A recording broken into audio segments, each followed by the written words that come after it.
Speed Maharashtra top 10 news बुलेटिनचे मुख्य प्रायोजक आहेत महाराष्ट्रातील अग्रगण्य सुवर्णपेढी Chandukaka Saraf and sons private limited. Speed Maharashtra top 10 news बुलेटिनचे सहप्रायोजक आहेत ॲक्रोपोलिस सिस्टीम प्रायव्हेट लिमिटेड। 12वीचा निकाल आज जाहीर होणार। विद्यार्थ्यांना दुपारी 2 वाजता ऑनलाईन निकाल पाहता येणार। शासन आपल्या दारी या उपक्रमासाठी मुख्यमंत्री आज रत्नागिरी दौऱ्यावर। रत्नागिरी शहरात जोरदार बॅनरबाजी। उपमुख्यमंत्री देवेंद्र फडणवीस आज सोलापुरात। फडणवीसांचा ताफा अडविण्याचा इशारा देणारे किसान सभेचे जिल्हाध्यक्ष पोलिसांच्या ताब्यात।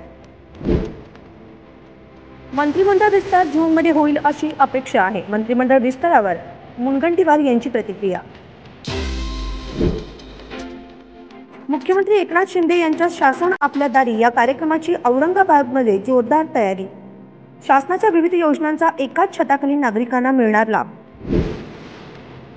पुढील 2 दिवसात मान्सून कोकणात दाखल होण्याची शक्यता, तर दुसरीकडे विदर्भात मात्र पारा चढणार।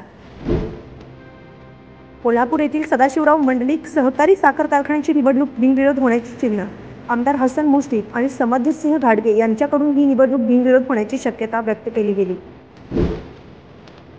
जळगावच्या बोधनमधील शेतकरी आक्रमक। कांद्याला योग्य भाव नसल्यामुळे कांदा रस्त्यावर फेकला।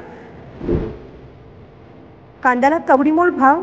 औरंगाबादमधील शेतकऱ्यांनी 3 टन कांद्यावर फिरवला जेसीबी। ठाकरे गटाचे खासदार लवकरच शिवसेनेमध्ये प्रवेश करणार। शिवसेनेचे खासदार कृपाल तुमाने यांचा दावा।